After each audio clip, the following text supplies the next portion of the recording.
सांगितली नाही, पण जर बांधली ना तर जसं ह्या शिंगोनीचं मंदिर सगळं नियमाप्रमाणे, त्या नियमाप्रमाणे त्या गोष्टी चालवा. कुणी देव व्हायला जाऊ नका, देवाचा दास व्हायला जावा.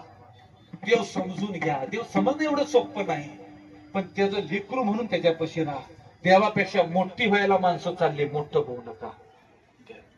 दुसरी सगळ्यात महत्वाची गोष्ट, ही सगळे ऐकतात ना, सगळ्यात तुमची आमची जबाबदारी आहे. तिथपर्यंत माझा आवाज पोहोचतोय ना, तिथपर्यंत सगळ्यांची जबाबदारी आहे. आता गणपतीचा उत्सव येणार आहे थोड्या दिवसामध्ये.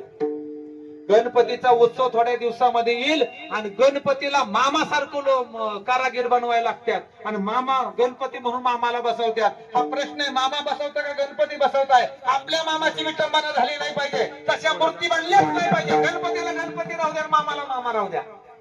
काय संबंध आहे? गणपतीच्या हातात काठीन घुंगडी द्यायच्या खांद्यावरती काही संबंध आहे का? म्हणजे मामा बनवला का गणपती बनवला? जर तुम्ही गणपती बनवलं तर काठी घुंगडी आली कुठनं? आणि मामा बनवलं मामाला सोंड आली कुठनं? हे काय बावळटपणा लावलाय? आपल्या धर्मात बुडवायला आपण निघालो, आपल्या देवाची विटंबना आपण करायला लागलो. हा मूर्खपणाचा कळस आहे. गणपती गणपती, मामा मामा आहे. मला एक सांगा, हे सगळ्यांनी सांगा मला, आपला मामा तुम्हाला 10 दिवसासाठी पूजायचा का आयुष्यभरासाठी पूजायचा? फक्त आयुष्यभरासाठी पूजायचा ना?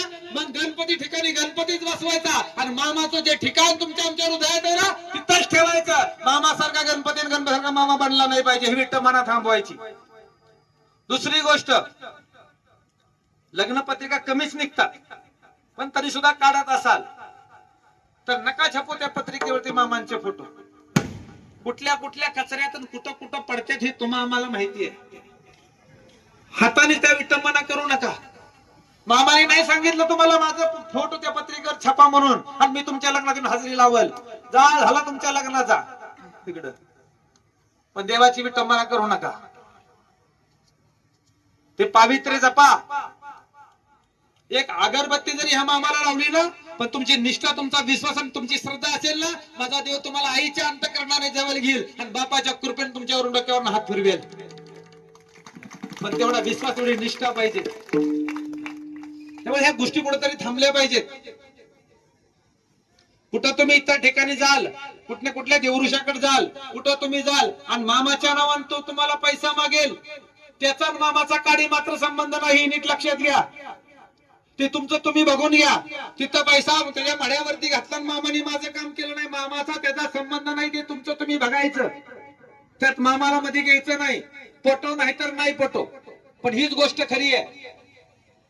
त्यामुळे ह्याच्यापासून जरा सावध राहा. या संप्रदायाला वार